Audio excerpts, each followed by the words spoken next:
Dalam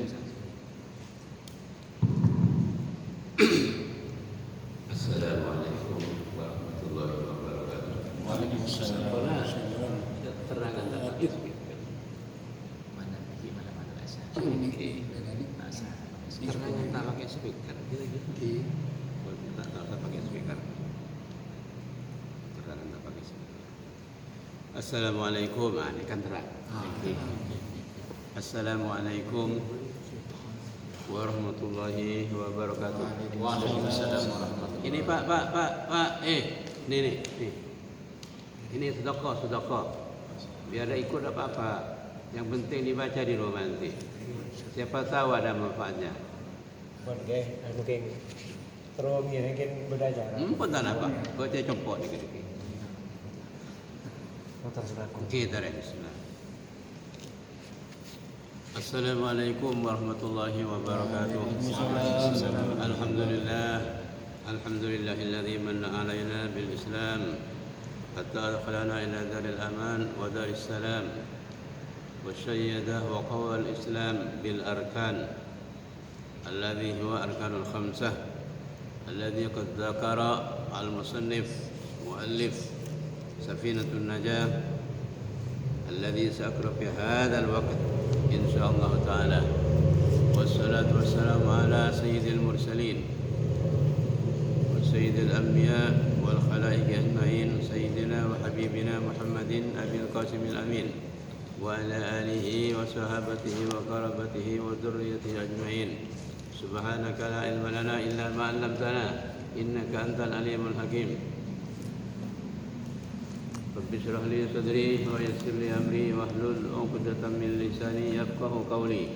Amma ba'd.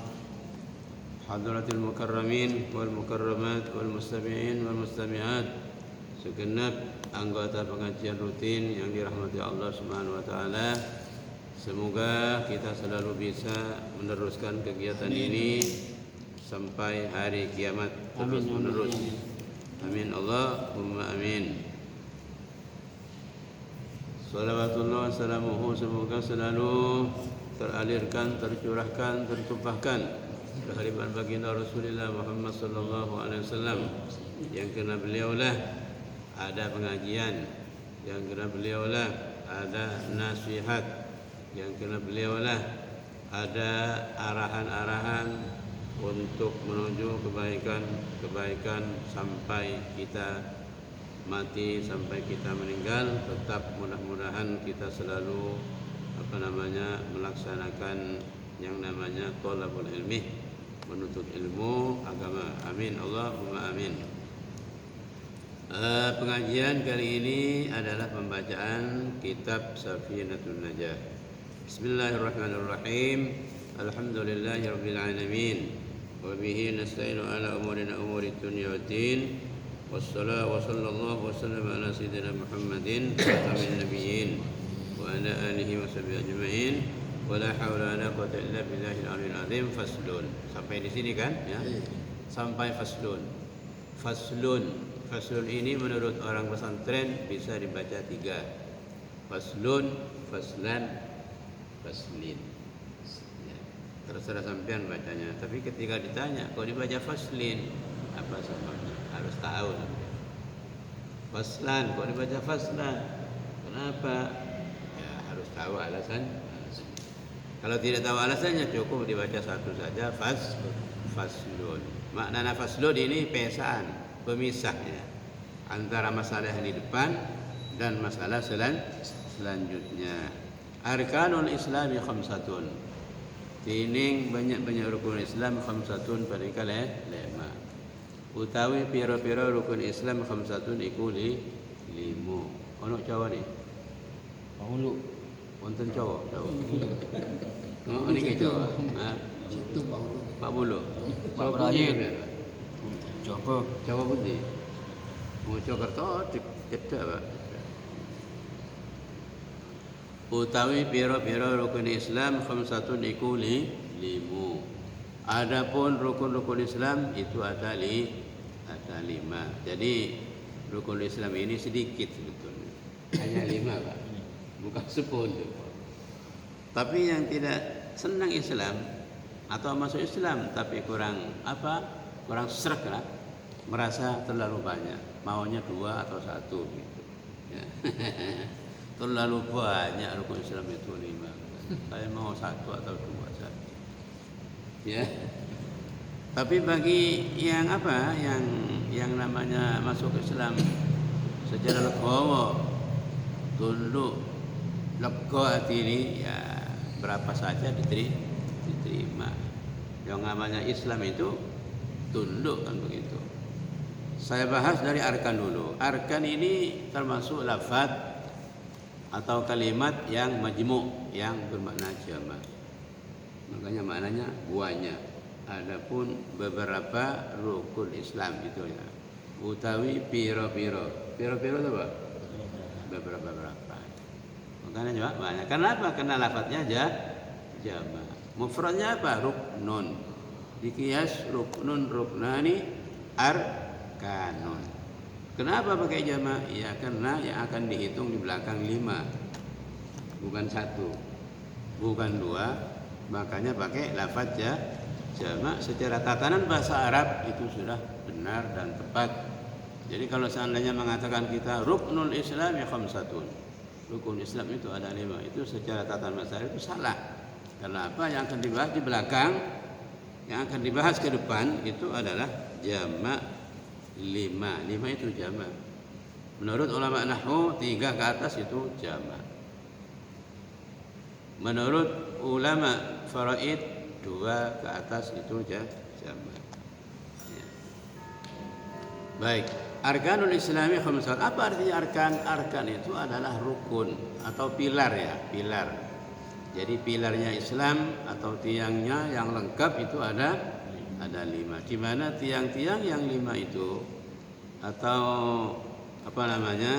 pilar-pilar yang 5 itu kita harus penuhi semuanya. Tidak boleh satu pun kurang. Harus dipenuhi yang 5 itu. Tidak boleh kurang satu pun. Tidak boleh nego, Pak. Jangan sampai nego. Tolong Kiai, saya sekarang mau 2 saja rukun Islam. Tidak boleh. Harus penuhi semua, Pak. Penuhi semua 5 itu. Penuhi semua. Mudah-mudahan kita dapat memenuhi semuanya. Arkanul Islami khamsatun. Rukun Islam itu 5. Pertama adalah al-Islam. Apa? Pertama adalah syahadatu an la ilaha illallah. Menyaksikan sesungguhnya tidak ada Tuhan yang wajib disembah kecuali Allah Subhanahu wa taala. Bersaksi an satuhuni kelakuan la ilaha iku arawana pangeran maujud illallah wa Allah. Bersaksi bahwa tiada Tuhan selain Allah. Ini fondasi yang paling pokok. Jadi secara zahir orang Islam, orang dimanapun, kalau sudah mengatakan asyhadu an la ilaha illallah wa anna muhammadar rasulullah, ini sudah tidak bisa diuji-uji. Sudah terjaga jiwanya, raganya, hartanya, keluarganya, anak-anaknya illa bihaqqil Islam, kata hadisnya.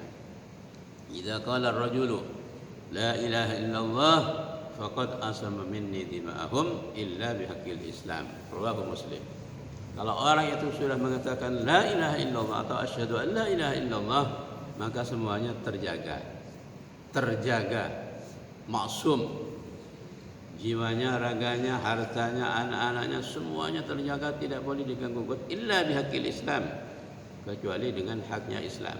Apa haknya Islam? Ya mungkin melakukan sesuatu yang bisa mengantarkan dia terhadap kisos umpamanya, bunuh orang umpamanya, ya harus dibunuh, dikisosnya.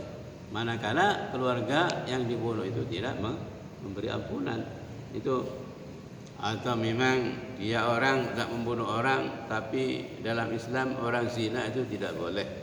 Bahkan dia sudah berkeluarga tapi dia melakukan zina, maka dia itu bihaqqil Islam harus diranjam sampai mati. Itu bihaqqil Islam namanya. Ya. Atau memang orang itu secara Islam dia melakukan minum minuman keras, maka harus dicambuk berapa? 40 cambukan. Kalau masih kurang bisa diteruskan ke 80. Itu namanya hukukul Islam. Jadi kalau tidak melanggar hukukul Islam yang menjurus kepada had minal hudud, itu tidak boleh diganggu-ganggu jiwanya, raganya dan hak-haknya. Itu ya. Syahadatu an la ilaha illallah, menyaksikan. Kok berani menyaksikan Pak Hulu? Sampai melihat Pak Hulu.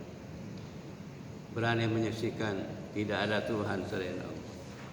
Kok berani? Biasanya kalau orang menyaksikan itu kan melihat sesuatu yang disaksikan. Kita pernah melihat? Kan tidak. Tapi kita berani bersaksi. Kenapa? Karena buktinya sudah banyak, yaitu langit dan isinya beserta makhluk-makhluk yang lain, yang dimana selain Allah tidak mungkin dan tidak bisa menciptakan langit dan isinya. Jangankan langit dan isinya, nyamuk saja satu ekor nyamuk, siapa yang bisa bikin? Tidak ada, ya, tidak ada. Makanya ketika tidak ada yang bikin, yang buat, yang menciptakan itu bisa, maka zat yang satulah yang bisa menciptakan, yaitu Tuhan kita, yaitu Allah Subhanahu wa taala, yang namanya Allah. Kau tahu Allah di situ bisa bersaksi sampean? Iya. Kata Imam Ghazali ibaratnya begini. Kita berani bersaksi itu karena terbukti ada asar, ada bekas-bekas kekuasaan di sini. Ada tanda-tanda kekuasaan Allah Subhanahu wa taala di depan mata kita. Oleh Imam Ghazali dijelaskan dalam kitab Ihya-nya, ketika semalam turun hujan, ya, lebat. Setelah turun hujan, kemudian ada kuda yang lewat berulang-ulang di halaman rumahnya. Ya. Kira-kira ada asar, ada bekas kaki kuda pada di depan rumahnya. Kalau rumahnya dari tanah, tidak ada paving, tidak ada apa, tidak ada kelamin, tidak ada apa. Kira-kira dari tanah itu ada bekas tidak? Ada jelas kan? Yang berangkat ke timur, ke barat, ke selatan, ke utara. Kemudian setelah melihat bekas kaki kuda di situ ada, beranikah kita bersaksi bahwa semalam setelah hujan ada kuda lewat di sini? Berani kan? Berani, Pak. Saya bersaksi dengan sesungguhnya bahwa semalam ada kuda lewat di sini. Kenapa berani? Wong tidak melihat kudanya kok. Iya, karena ada buktinya. Ini ada bekas-bekas kakinya. Seperti itu kira-kira, ya. Jadi kadang-kadang kan begini, ada orang yang komplain pihak ketiga yang memang membuat kita ragu. Kalau memang orang itu yakin, tidak akan ragu. Tapi kalau orang itu tidak yakin, ya imannya itu ninggil yang dengan Madura, ada ragu nih mas. Bapak kalau nyaksiin, kita akan enak. Oke, alhamdulillah kita sudah tahu bahwa itu benar walaupun kita tidak melihat tiada Tuhan. Kita berani bersaksi selain Allah Subhanahu wa taala. Terus ya. Wa anna Muhammadan, ya, ini harus yakin, Pak. Tiada Tuhan selain Allah dalam segala hal. Tidak ada zat yang bisa menyembuhkan kecuali Allah. Tidak ada zat yang bisa memberi kekayaan kecuali Allah. Kalau sudah kita yakin, maka jangan minta kaya pergi ke Gunung Kawi, Pak. Bisa musyrik. Ada, Pak, yang orang Islam pergi ke sana minta kaya ke Gunung Kawi. Banyak. Nah, itu jangan sampai musyrik karena gara-gara itu. Kita tidak boleh minta kekayaan kepada makhluk siapapun. Walaupun makhluk itu sebagai manusia jenggotnya panjang nyampe ke perutnya, jubahnya nyampe kikilnya, tasbihnya besar kayak kelereng, tak boleh. Ya. Yang beri kekayaan itu Allah, yang menjadikan orang itu miskin fakir itu Allah, semuanya Allah Subhanahu wa taala. Makanya itu harus mantap kita, jangan sampai ada sedikit keraguan. ada sedikit keraguan itu berarti kita belum iman, masih kita tergolong kepada orang di dalam orang munafik itu. Naudzubillah. Tidak ada yang bisa menyembuhkan kecuali Allah. Jangan sampai kita setelah dari dukun ditanya, siapa menyembuhkan kamu? Dukun, Pak. Tidak bisa. Musyrik itu. Tapi itu hanya perantara saja, karena memang kita berbuat sesuatu itu harus pakai yang biasa Allah memberikan sesuatu pada hambanya lewat sebab, ya, lewat sebab-sebab atau perantara. Bisa langsung, ya bisa, kalau memang orang itu betul-betul nyambung ke Allah Subhanahu wa taala, itu ya. Wa anna Muhammadar Rasulullah, dan sesungguhnya Muhammad itu utusan Allah. Perlu dicatat, Pak, ya, bahwa bacaannya ini harus diidghamkan. Menurut Syarah Safina, kalau orang sholat lalu bilang dalam tahiyatnya wa anna Muhammadan Rasulullah, ini tahiyatnya tidak sah. Ya, perlu dicatat ini. Diingat, dicatat dalam hati kita, harus bacanya apa? Wa anna Muhammadar Rasulullah. Asyhadu an la ilaha illallah wa asyhadu anna Muhammadar Rasulullah. Muhammadar itu ya. Tidak boleh dibaca Muhammadan Rasulullah. Tidak sah itu tahiyatnya. Wa anna Muhammadan, dan sesungguhnya Muhammad itu adalah utusan Allah Subhanahu wa taala. Utusan itu pesuruh, yakni orang yang disuruh Allah Subhanahu wa taala untuk menyampaikan risalah Allah kepada manusia. Pertanyaannya begini, Rasulullah, utusan Allah itu diutus kepada siapa? Rasulullah itu diutus menurut pendapat yang mayoritas, dan itu sudah tidak bisa diuji-uji lagi, bahwa Rasulullah Muhammad itu diutus kepada segenap makhluk, baik itu manusia, jin, malaikat, batu, pasir, air, api, tumbuh-tumbuhan, pepohonan, rerumputan, semuanya itu diutus untuk makhluk, segenap makhluk ini, Pak. Jadi bukan hanya kepada manusia dan jin, tapi untuk juga kepada malaikat. Malaikat juga harus beriman bahwa Nabi Muhammad itu adalah utusan Allah Subhanahu wa taala. Makanya ketika Sayyidina Ali ada di Mekah, kemudian keluar ke sebuah daerah mengikuti Nabi sallallahu alaihi wasallam, beliau diperdengarkan oleh Allah Subhanahu wa taala ketika salah satu bebatuan itu memberikan salam kepada Rasulullah sallallahu alaihi wasallam. Sayyidina Ali mendengar, Assalamualaikum ya Rasulullah, kata batu. Kenapa sampai begitu? Ya karena Nabi itu diutus kepada batu juga. Jadi semuanya bebatuan, pasir, semuanya itu termasuk umat al-ijabah, ya. Ummatul ijabah dan juga ummatud dakwah. Jadi banyak dalam kitab-kitab mukjizat itu, setiap pepohonan, ya, tumbuh-tumbuhan atau binatang itu memang bermusyafahah dengan Nabi Muhammad SAW, ngomong sebagaimana layaknya manusia dengan manusia itu. Termasuk yang diceritakan dalam kitab Syifa lil Qadiyat, ketika Nabi SAW itu keluar dari rumah pergi ke sebuah daerah di dekat rumahnya di Madinah, ada orang Arabi. Orang Arabi itu orang Arab desa, ya. Arab desa. Dia ditanya sama Nabi, Arabi, kamu mau nggak iman ke saya?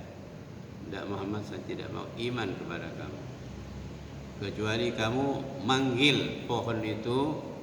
Kalau pohon itu bisa mencabut akar-akarnya kemudian pergi kepada kamu, saya nanti iman. Oh iya, kalau begitu. Lalu Nabi berdoa kepada Allah Subhanahu wa taala. Akhirnya apa? Akhirnya pohon itu pergi kepada Nabi SAW, mencabut akarnya sedikit demi sedikit begini, ke atas sedikit, kemudian pergi ke Nabi SAW. Setelah di depannya ditanya lagi Arabi itu, Bagaimana Arabi? Ini pohon sudah di depan aku, mau ke saya ini, mau ikut perintah aku. Kamu iman benda kepada saya? Tidak Muhammad, saya belum iman kepadamu kecuali kembalikan lagi pohon itu ke tempatnya seperti semula. Oh iya, kalau begitu doa Nabi SAW lagi. Ya pohon, wahai kayu, kembalilah ke tempatnya seperti semula. Kembali lagi. Persis seperti semula, tidak luput dari itu dan lubangnya itu. Gimana orang iman ke saya kamu? Oh ya sekarang, ya Muhammad, ya Rasulullah, saya iman kepadamu sekarang. Izinkan saya bersujud di depanmu. Bersujud di depanmu untuk kamu, bersujud kepadamu artinya.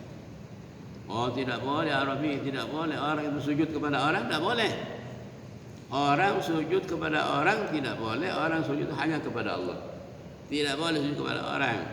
Terus bilang Nabi SAW, "Lau amartu ahadan ay yasjuda li ahadin, la amartu al-mar'ata an tasjuda li zawjiha."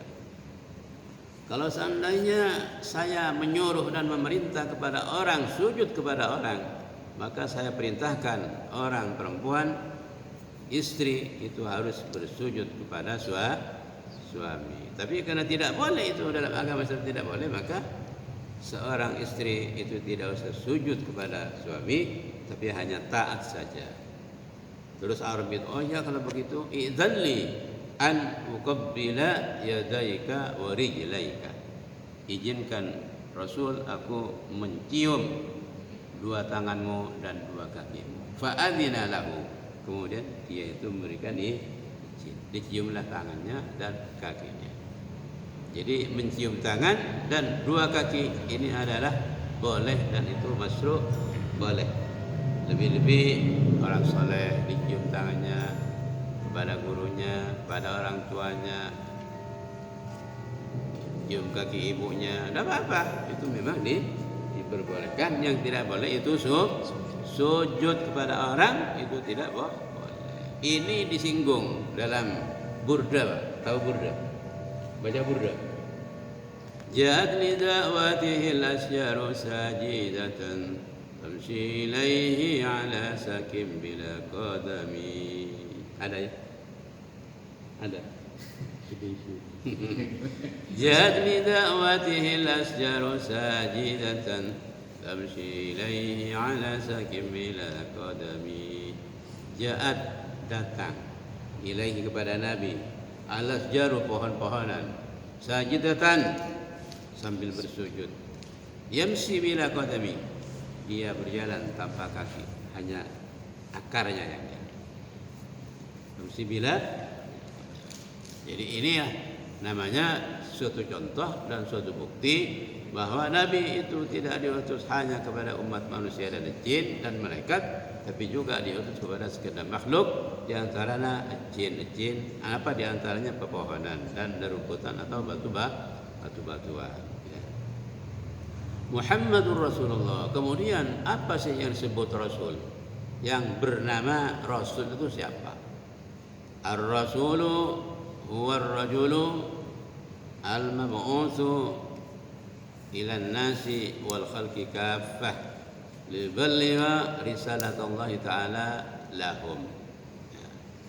Uhiya ilaihi.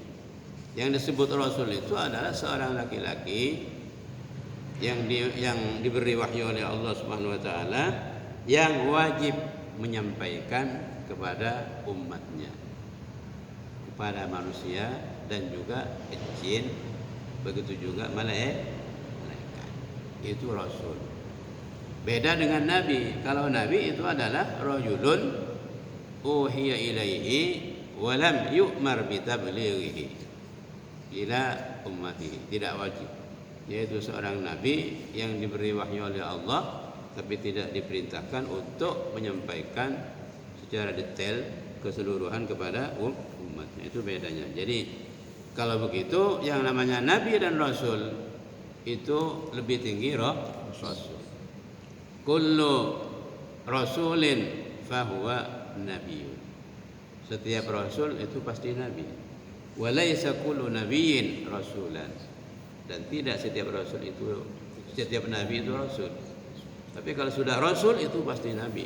Sebaliknya tidak tentu kalau Nabi itu Rasul.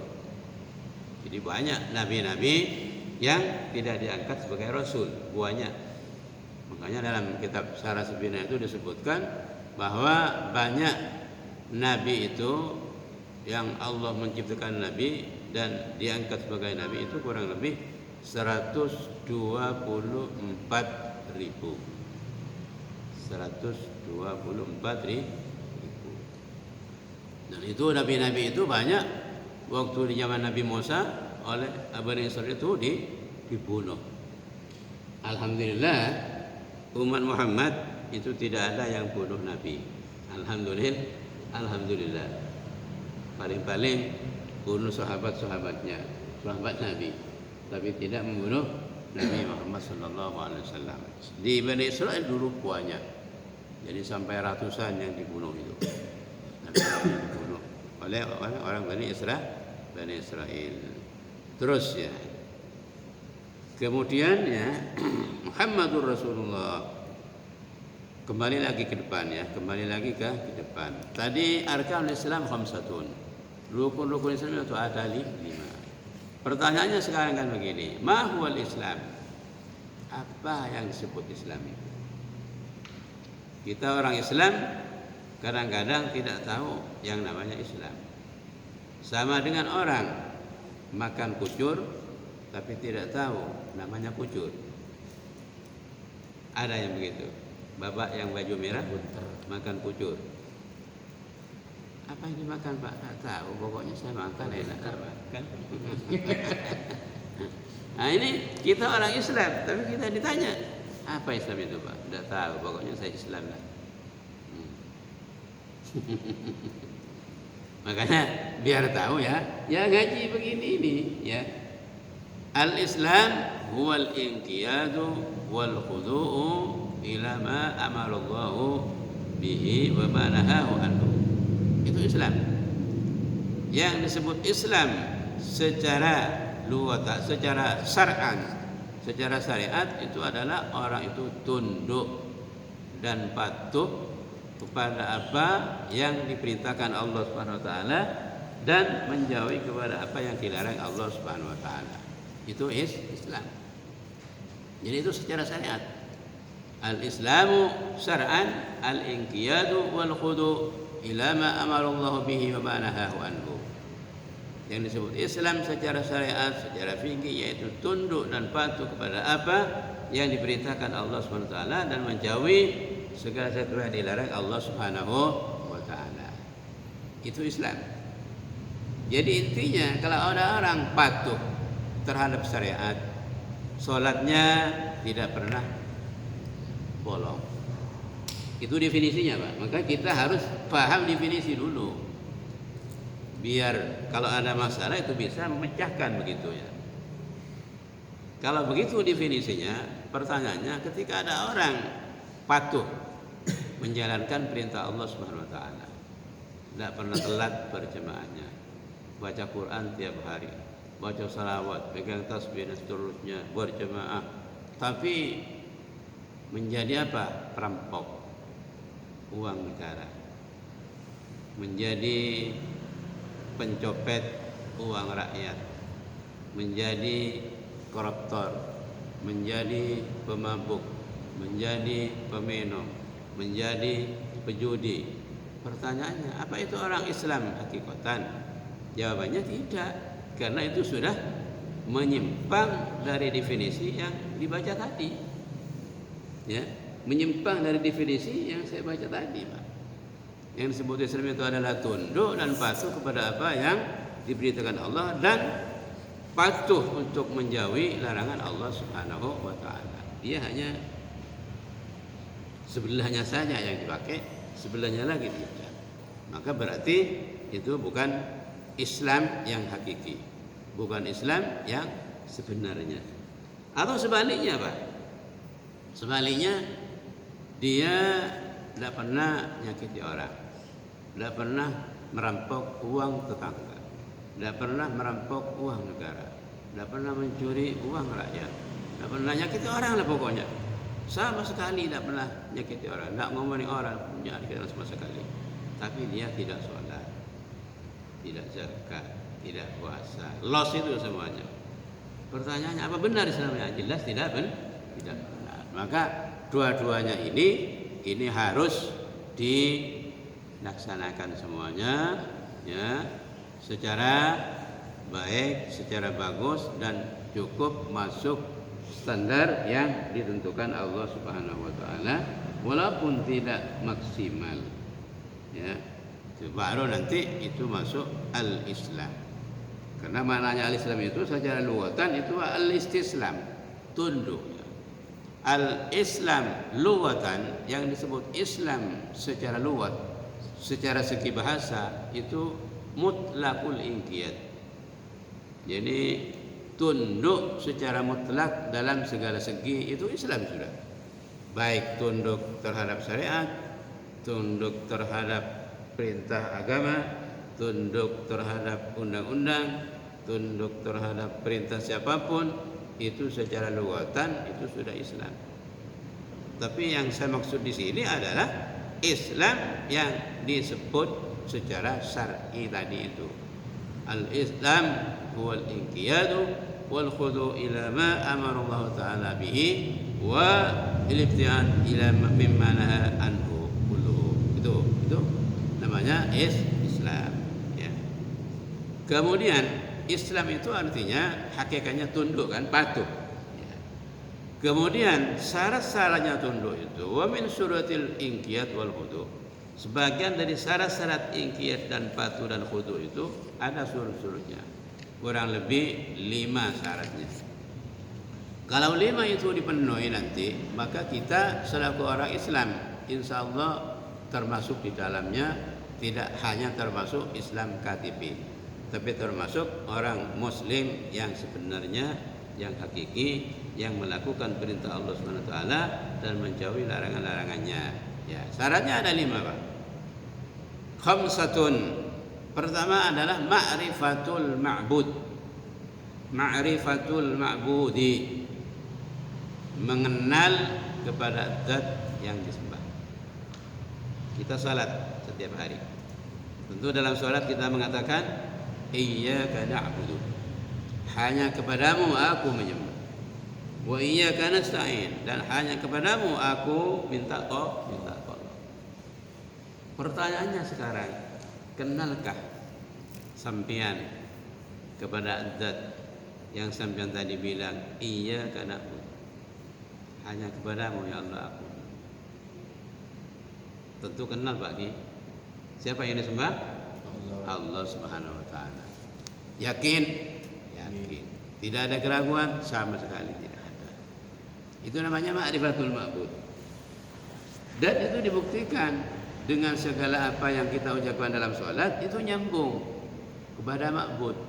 Bukan hanya bil lisan, tapi juga tembus dari hati ke lisan, dari lisan ke hati, nyambung ke Allah Subhanahu wa taala. Itu merasa itu ya.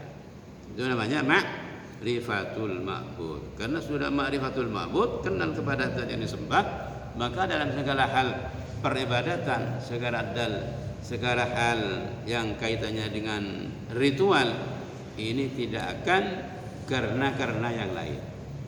Tidak akan ada sebutan karena yang lain. Pasti karena Allah Subhanahu wa taala. Kemudian yang kedua, bisa kita tunduk Islam, masuk Islam betul, al-wafa'u bil uhudi. Melaksanakan janji Allah Subhanahu wa taala. Al-wafa'u bil uhudi. Melaksanakan janji Allah Subhanahu wa taala.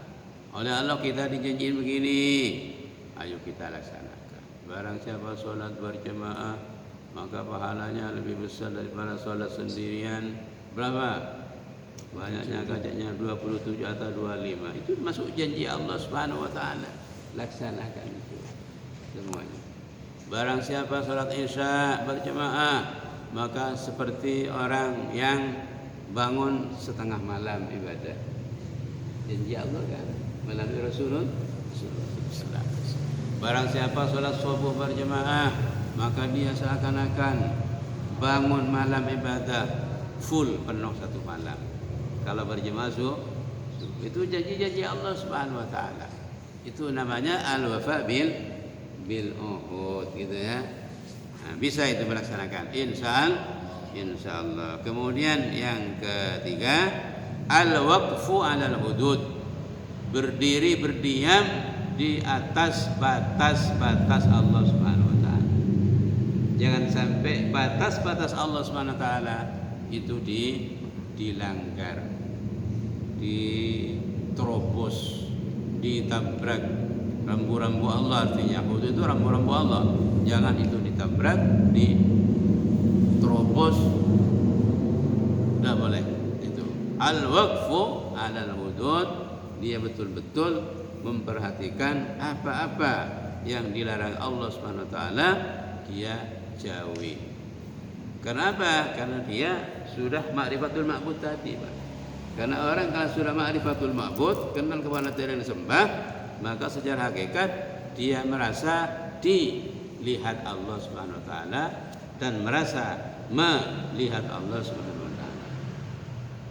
Kalau sudah dia selalu merasa dilihat Allah dan melihat Allah, maka melakukan dosa sekecil apapun dia takut. Karena sudah merasa Allah itu mengintainya.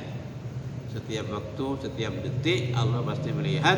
Bagaimana kalau saya melakukan dosa? Kan takut dan malu. Maka dia insyaallah tidak akan melakukan dosa yang namanya tadi yang disebut al-waqfu 'alal hudud. Kemudian yang keempat, asyukru 'alal mawjud. Mensyukuri sesuatu nikmat yang ada pada kita. Mensyukuri asyukur kepada Allah Subhanahu wa taala atas nikmat-nikmat yang diberikan Allah kepada kita ini. Termasuk syukurnya apa? Syukur nikmati sihah. Syukur nikmatnya sehat. Kita sehat, alhamdulillah. Buktikan syukurnya. Untuk apa kesehatan ini? Untuk ibadah. Untuk apa kesehatan ini? Untuk mengabdi kepada Allah. Untuk apa kesehatan ini? Untuk membantu orang lain. Untuk apa kesehatan ini? Untuk tentunya tolong menolong melalui kemampuannya. Kalau Bapak ini orang kesehatan, syukur sehat, alhamdulillah. Syukurnya apa? Ya tolong kalau ada tetangganya sakit dibantu. Untuk apa? Diambil jarum yang besar disuntik dan cepat sembuh. Jangan kecil-kecil jarumnya, harus besar biar cepat sembuh. Itu namanya asyukru. Jadi syukur itu tidak hanya dengan mulut. Syukur itu pertama ketika kita bilang syukur, apa yang tergambar di kita itu syukur dengan mulut, dengan mengatakan alhamdulillah, alhamdulillah. Tapi lebih jauh dari itu adalah syukur bil qalbi. Syukur dengan hati kita menerima 100% kepada apa yang diberikan Allah Subhanahu wa taala. Tidak komplain yang ada kepada kita. Tidak komplain kita ke Allah hati. Ya, menerima, qanaah itu. Kemudian yang ketiga itu syukur bil jawari. Syukur dengan anggota badan. Artinya syukur dengan anggota badan kita ini diperuntukkan mengabdi kepada Allah Subhanahu wa taala. Dia buktikan ya untuk puasa, untuk sholat, membantu orang, menyentuh orang lain, membantu anak fakir miskin dan seterusnya. Badan kita digunakan untuk ke situ. Diperbantukan untuk orang-orang yang lemah dan seterusnya. Itu namanya syukrul jawari. Nah, kemudian supaya kita dapat semua ini dapat terakomodir semuanya syukur yang tiga ini, laksanakan dengan apa? Di antaranya adalah sholat ini, Pak. Kalau sudah kita sholat, mulut kita bersyukur, badan kita semuanya bersyukur, hati kita bersyukur. Ini sholat ini bisa teraplikasi yang namanya syukur tiga tadi, syukur bil lisan, syukur bil qalbi, wa syukur bil jawarih. Itu dapat dilaksanakan dengan cara kita sholat 5 waktu dan sholat sunat kita, ba'diyah qabliyah kita lakukan itu semuanya ya. Kemudian Jadi as-syukur al-mawjud tadi. Yang kelima itu adalah as-sabru anil mafqudi. Kita sabar ketika nikmat kita itu dicabut. Nikmat kita dicabut, diberi musibah. Mungkin anak kita meninggal atau piaraan kita binatang meninggal mati, atau anak kita sakit, atau ketika kita dicabut oleh Allah Subhanahu wa taala sebagian, atau harta kita dicabut, itu namanya as-sabru anil mafqudi. Sabar dari apa yang nikmat ini dicabut oleh Allah Subhanahu wa taala, kita sabar. Karena banyak orang ketika nikmatnya yang sudah diberikan Allah Subhanahu wa taala padanya kemudian sewaktu-waktu dicabut, maka banyak orang itu tidak sabar. Sabar itu artinya tabah, tidak selalu mengeluh dan tidak selalu merengek-rengek kepada makhluk, tapi kepada Allah Subhanahu wa taala. 5 syarat ini insyaallah kalau kita laksanakan, maka kita sebagai muslim yang hakiki insyaallah, sebagai muslim yang betul-betul tunduk dan patuh kepada perintah Allah Subhanahu wa taala dan menjauhi larangan-larangan Allah Subhanahu wa taala. Begitu juga itu masih ada surut-surut lain supaya kita menjadi orang muslim mustaslim dan munqad, masuk orang Islam yang tunduk dan patuh. Syarat-syarat lain bisa dipenuhi juga, ada syarat-syarat lain yang saya nukil dari sebuah kitab, yaitu harus banyak tafakkur, banyak memikir, banyak tadabbur. Makanya di Al-Quran itu sering-sering dibilang gini, afala ta'qilun, apakah kamu juga belum mengerti? Tuh. Di ayat lain, afala tatafakkarun, apakah kalian tidak memikir? Di ayat lain, afala tatadabbarun, apakah juga kalian tidak memikir-mikir?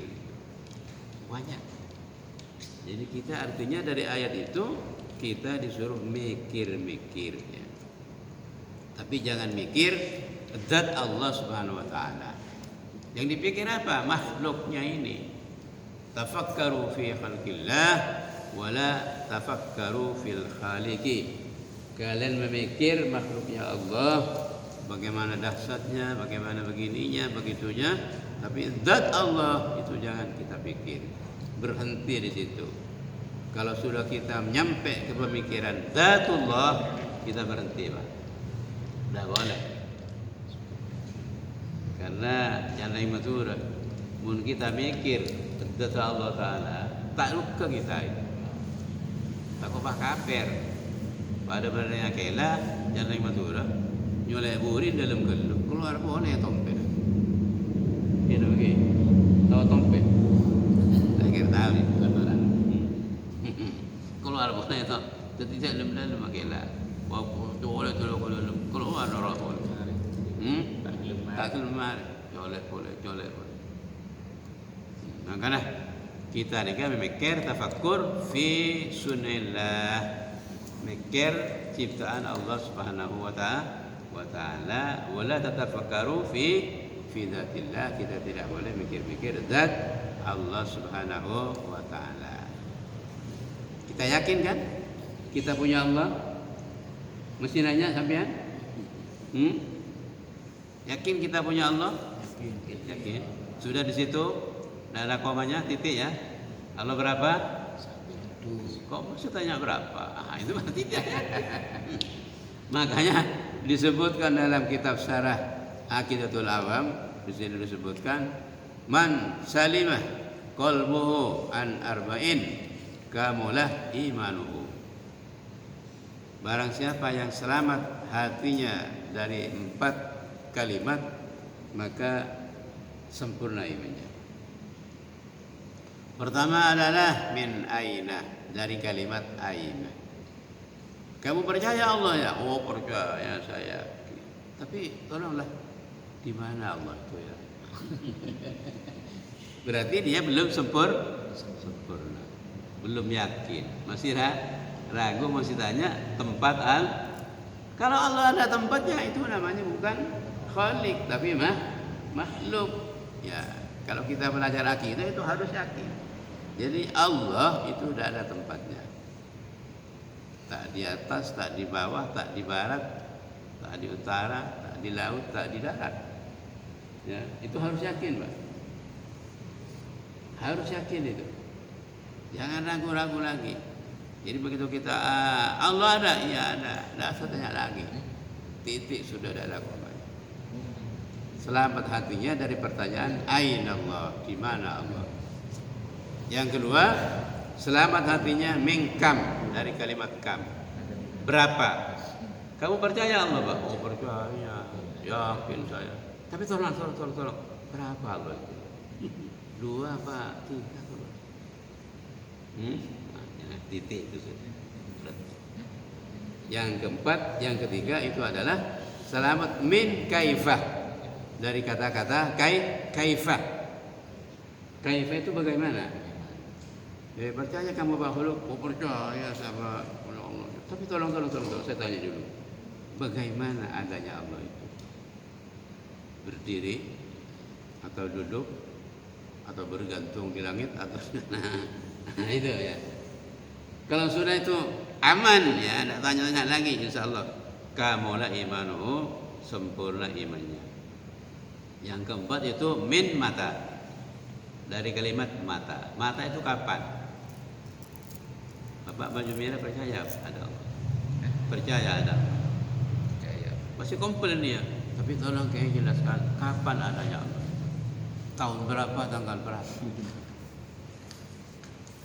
Itu tidak yakin berarti. Maka kata orang yang ngaji akidah, wujudullahi ta'ala wujudun bila ibtida wa wujudun bila intiha.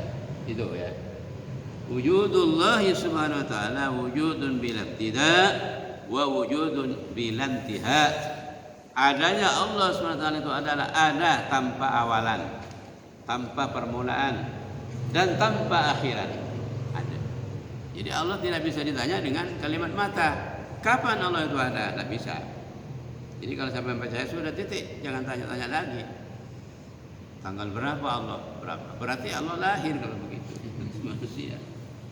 Makanya Allah itu, kata orang belajar akidatul awam, ya itu akidah sekat itu, mukhalafatu lil hawa lil hawani. Allah Ta'ala tidak beda dengan makhluk. Jauh. Jangan dibanding-bandingkan dengan makhluk. Kalau makhluk itu ada tanggalnya, tanggal lahirnya, tanggal matinya, Allah suci dari itu semuanya. Ya. Maka sekali lagi, man salima qalbu arba'in kamula imanuhu. Semoga kita semuanya dijadikan orang Islam yang sempurna imannya. Amin. Allahumma amin. Sudah 1 jam, cukup mungkin ya. Ditambah dengan pertanyaan kalau memang ada. Kalau tidak ada ya, kita tutup saja. Reng mulai bersiap tanya. Monggo. Terima kasih sebelumnya. Ini Sambil lalu kan? terkait dengan masalah pernyataan tadi, bahwa Allah kalau sudah membaca doa kalimat syahadat itu berarti orang itu agama Islam begitu bagi. Namun kalau dia masih melakukan perbuatan yang tidak baik, berarti orang itu belum Islam yang hakiki gitu. Nah sekarang pertanyaan saya begini, Pak Kiai. Saya pernah konsultasi dengan teman saya bahwa orang itu dianggap agamanya yang hakiki itu kalau sudah melalui proses 4 ini: syariah, tarekat, hakikat, ma'rifat. Jadi kalau orang cuma alim di ilmu syariat itu masih belum Islam yang hakiki katanya. Bagaimana Bapak Kiai menyikapi masalah ini? Memang begitu. Jadi syariat, tarekat, apa lagi? Syariat, tarekat, hakikat, ma'rifat. Sedangkan mayoritas orang sekarang kan cuma alim di ilmu syariatnya. Ma'rifat itu pertama. Tadi yang saya singgung ma'rifatul ma'bud itu. Jadi kalau orang sudah ma'rifat, kenal sama Allah, itu ma'rifat. Orang kalau sudah ma'rifat itu, segala gerak dirinya itu merasa diawasi Allah, diintai Allah, dan merasa melihat Allah. Kemudian di waktu menyembah Allah itu merasa dilihat Allah dan merasa melihat Allah Subhanahu wa taala. Itu ma'rifatnya. Harus itu memang. Kemudian yang kedua syariat. Syariat itu tidak bisa ditinggal. Syariat itu apa? Yang namanya syariat itu adalah yang disyariatkan Nabi Sallallahu Alaihi Wasallam melalui rukun Islam ini yang tadi. Ya, syahadat, kemudian salat, zakat, haji, puasa itu dijalani semuanya dengan seluk-beluknya, dengan sisi-sisinya dan ta'alluqnya dan sekitarnya dijalankan. Itu syariat. Thariqat itu wujudnya syariatnya thariqat. Ya. Apa thariqat? Thariqat itu bentuk adanya syariat yang dijalankan, itu thariqat namanya. Ya. Contoh Pak Buluk ini sholat Isya tadi. Adanya sholat Isya itu namanya thariqat. Ya. Adanya sholat Isya itu namanya thariqat.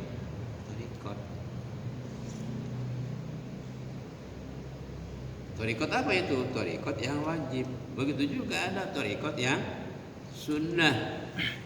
Contohnya sholat sunnah itu juga thariqat.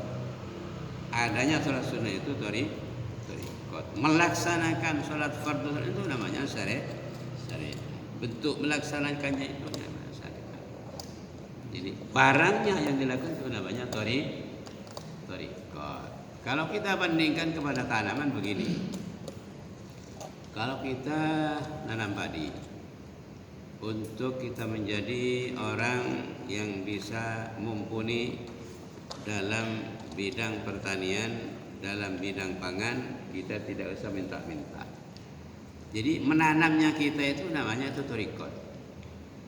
Kita ke sawah, kita nanam padi, itu thariqat. Bentuknya itu thariqat. Zatnya nanam itu namanya thariqat. Zat usaha nanam itu namanya thariqat. Syariatnya harus melalui syariat. Bagaimana syariatnya? Syariatnya contohnya kalau saya bandingkan, ya orang nanam itu ditorab, disiram, itu syariatnya. Kemudian dipupuk, dibasmi hama dan penyakitnya. Kemudian yang keempat yang keempat itu orang yang menanam secara asal itu dibuang rumput-rumputnya itu, rau ya, dirau. Itu syariatnya. Setelah syariat semuanya dipenuhi, thariqat sudah dilaksanakan, serahkan kepada Allah Subhanahu wa taala. Itu hakikatnya. Ya. Itu hakikatnya. Hakikatnya padi ini yang menumbuhkan, yang membuahkan, yang menghasilkan, yang memproduksi secara hakikat itu Allah Subhanahu wa taala. Kita hanya melaksanakan thariqat dan syariat. Yang menumbuhkan, yang membuahkan, yang produksi, yang hasil tidak hasil, banyak tidak banyak, itu Allah. Makanya setelah disyariati, serahkan semuanya kepada Allah Subhanahu wa taala. Wujudut tafwid wa tawakkil ila Allah, hadza huwal haqiqah. Beudeuh sifat menyerahkan ke Allah secara hakikat. Itulah hakikat. Nah, makanya harus bersamaan. Betul itu memang. Ya. Orang yang tidak ada hakikatnya setelah nanam disyariati, thariqatnya ada, setelah nanam disyariati, kemudian hakikatnya tak ada. Dalam hakikat ada. Oh, dia serahkan ke Allah. Yang tak ada hakikat tuh, yang tak ada hakikat tuh, tidak ada hakikatnya. Setelah tidak berhasil, maka dia marah-marah, maka dia moreng. Karena hakikat atani bila teteku, hakikatul amr teteku ada hakikat. Orang mulai hakikat ada marah-marah. Boleh, syariat boleh. Contoh akib boleh. Beda orang yang bini, Bada Nabi ini kelak dia kan apa nyaman? Thariqat. Bentuk Abi ini kelak nikahnya mana thariqat. Ada nikah. Kita thariqat ini cara untuk mendapatkan hakikat, itu thariqat namanya. cara untuk nyampe ke hakikat. Jadi tidak bisa orang yang langsung ke hakikat tanpa syariat, tanpa tarikat, tidak bisa. Mau bohong itu harus dari awal. Proses. Kemudian tarikat, kemudian syariat. Macam Pak Mujalli, Pak Muhyiddin, surah baca khutbah, taksir ibadah kena, itu syariatnya. Ya. Syariatnya. Termasuk dari jumlah tarikat pan Mariabi ini. Nah, ya apa nyaman? Penyeting ad-dulah, kamu ad-dulah. Penyeting jimat itu tarikat, termasuk jumlah tarikat. Hakikat dah mula mari cokop syarat kabil dengan serasi tidak tetina kan dengan Allah Subhanahu wa taala. Produksi tetiaki kecil manjaanan. Saki ke Allah Subhanahu wa taala. Itu hakikatnya. Jadi tak bisa lah. Tarikat, syariat, hakikat, makrifat pertama. Sebelum kita melangkah dak tarikat, nika kudu makrifat, ma'rifatullah kallu. Awwalu wajibin 'alal insani ma'rifatul ilahi bistiqani. Awal para wajib kemana syarikah? Ma'rifatul ilah. Ngaonengin pangeran, ngaonengin Allah Subhanahu wa taala bistiqanin kalaban yakin. Tanpa ada keraguan bahwa kita punya Allah, punya Tuhan yang kita wajib sembah dan kita wajib patuhi setiap waktu, setiap detik, yaitu namanya Allah. Itu harus sakelur. Jika sebelum kita melakukan sesuatu, kudu ma'rifatul ma'bud kalau ni. Kenal kan. Pada orang yang agak kucur harus tahu ma'rifatul maddah anil kucuri, harus tahu bahan-bahan kucur itu apa. Tanpa tahu bahan-bahannya, kawai kucur salah. Nanti yang dibuat kucur itu harta. Dikiling pelempuk. Kemudian campurin mantega. Campurin buja. Campurin otot boleh. Itu makanya harus ma'rifatul maddati, mengetahui bahan-bahan yang akan dibuat. Itu baru makrifat. Saya kira itu Pak. Ya. Ada lagi? Monggo Mas. Ada dua. Pertama kaitan dengan asyhadu an la ilaha illallah, Tuhan. Ya. Tetapi kita sering di dalam upacara ketuhanan yang Maha Esa, bagaimana kedudukannya. Kedua, mohon penjelasan ulang berkaitan dengan syariat tunduk atau patuh di poin ketiga, berdiri atau diam di antara batas-batas Allah. Batas atau berdiri atau diam ini apakah berkaitan dengan kebenaran atau dosa atau tidak, atau berkaitan dengan pemikiran kita terhadap Allah? Mohon penjelasan. Pertama tadi apa? Berdiri yang pertama. Yang pertama tentang di sini kan kita sering mengatakan tiada Tuhan selain Allah. Ya. Pada saat kita upacara itu sila pertama kalau kita baca ketuhanan yang Maha Esa. Kedudukannya bagaimana?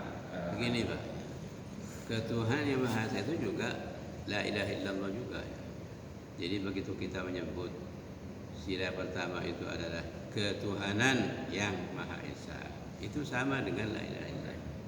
Karena bahasa Arabnya ketuhanan yang Maha Esa itu adalah uluhiyatun wahidatun. Itu bahasa Arab. Uluhiyatun wahidatun. Ketuhanan tidak ada Tuhan selain Allah artinya.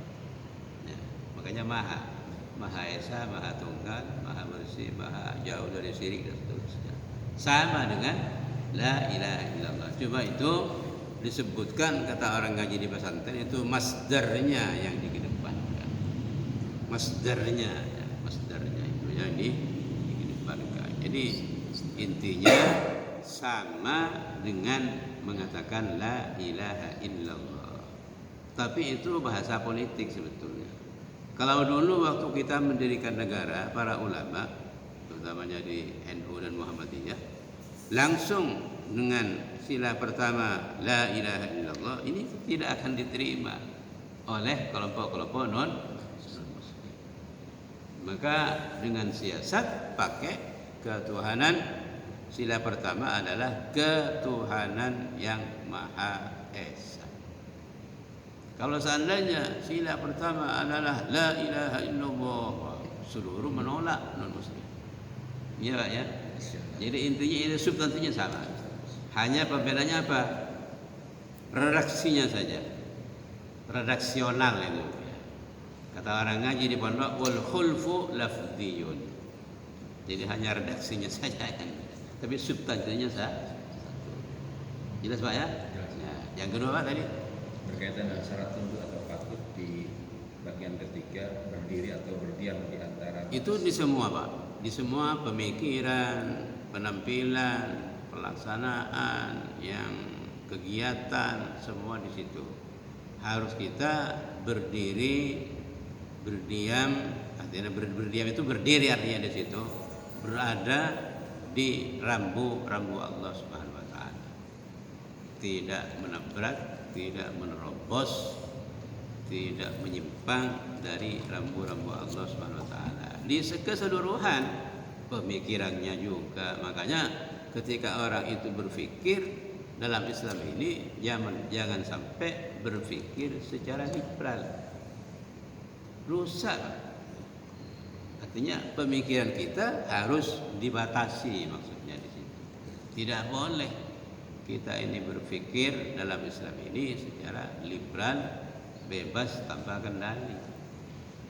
Termasuk yang namanya menafsirkan Al-Quran itu harus berdiri di atas hududillah.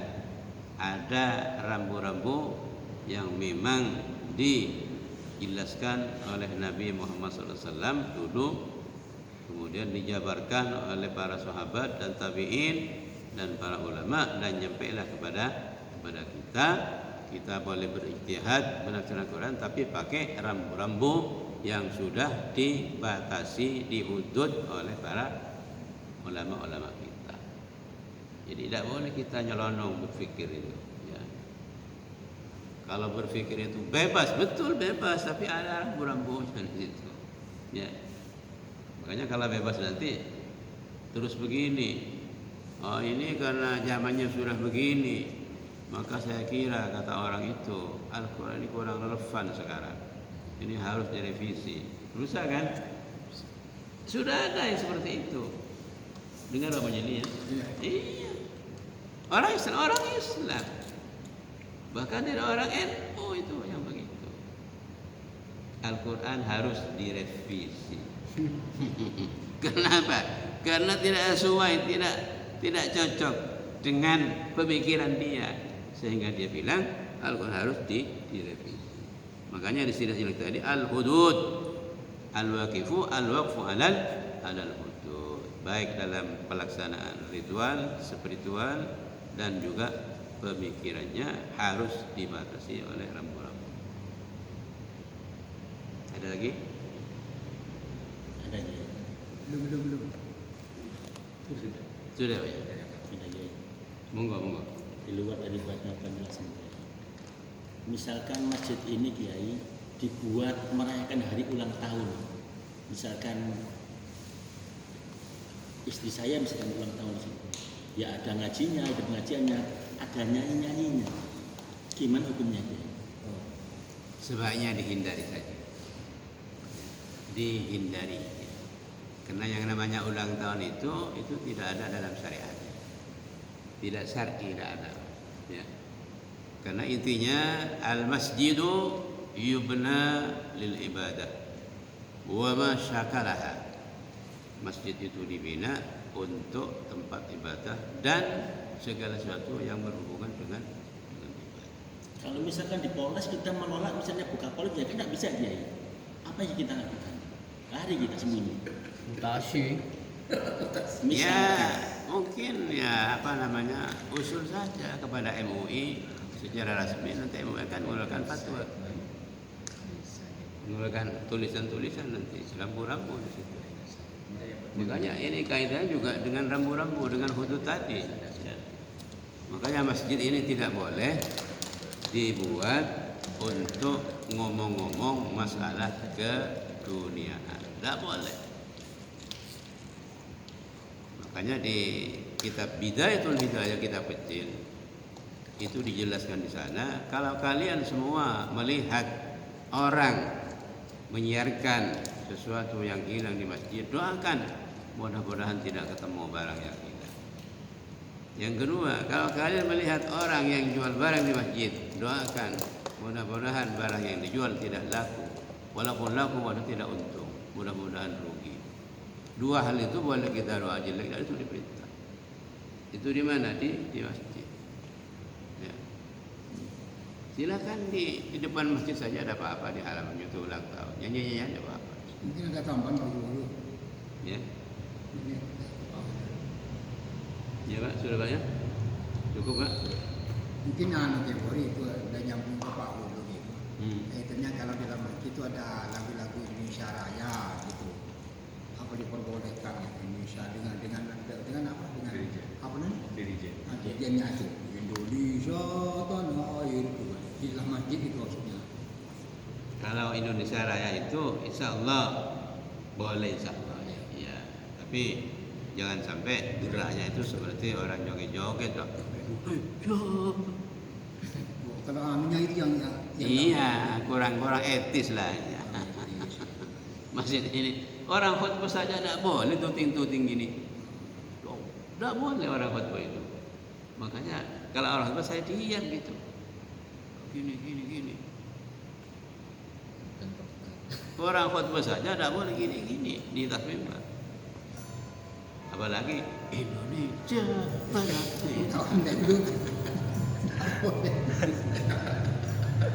Sambil mungkin tiap saking nggak nikah, apa kan lapal kalbi. Apa itu faedahnya? Nah, Pak Kiai, untuk menyamakan.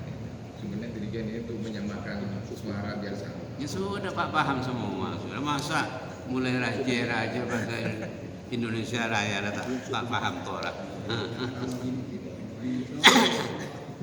Jadi kesucian masjid itu harus dijaga betul. Fi buyutin adzinallahu an turfa wa yuzkara fiha ismuh. Itu fungsinya masjid. Fi buyutin adzinallahu an turfa fiha ismuh. Buyutin berarti masjid.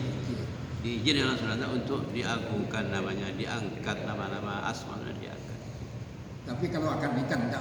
Akan nikah enggak? Pernah Nabi itu ngangkat nikah di masjid. Sip. Tapi tentunya jangan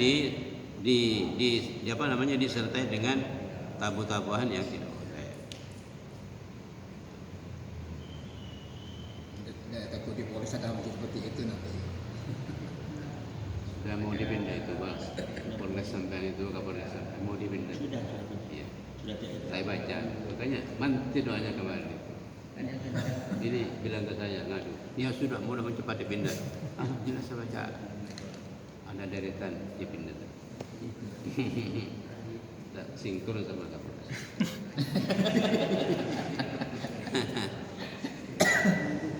Sudah ya, cukup ya? Cukup Pak? Alhamdulillah, bismillahirrahmanirrahim. Alhamdulillahirabbil alamin, sallallahu ala sayyidina Muhammadin. Salatan taftahu biha al-qulub wa takshifu biha anna kullal humum wal kurub wa taghfiru biha anna kullal sayyi'at wal munkarat wal mukhalafat wal khataya wal atharat wal afawat wal dalalat wal dhunub wa tastur biha anna kullal masail al-uyub wa tuyassir biha anna kullal syada'id wal syaqati wal syughub bi rahmatika ya Allah ya 'allamal ghuyub. اللهم لا تدع في مقامنا هذا ذنبا إلا غفرته ولا هما إلا فرجته ولا مريضا إلا شفيته ولا داء إلا أزلته ولا فاسقا إلا أصلحته ولا ضالا إلا هديته ولا أسيرا إلا يسرته ولا أسيرا إلا يسرته ولا ميتا إلا رحمته ولا حيا إلا هديته وأصلحته ووفقته برحمتك يا أرحم الراحمين ولا حاجة من هواج الدنيا هي لك رضا ولنا بها صلاة إلا قضيتها ويسرتها برحمتك يا أرحم الراحمين. اللهم ألهمنا علما نفقه به أوامرك ونواهيك، وارزقنا فهم نعلم به كيف نناجيك، وارزقنا فهم النبيين وحفظ المرسلين وإلهام الملائكة المقربين. اللهم أغننا بالعلم وزينا بالحلم وأكرمنا بالتقوى وجملنا بالصحة والعافية برحمتك يا الله يا أرحم الراحمين. ربنا هب لنا من أزواجنا وذرياتنا قرة أعين واجعلنا للمتقين إماما. ربنا آتنا من لدنك رحمة وهيئ لنا من أمرنا رشدا.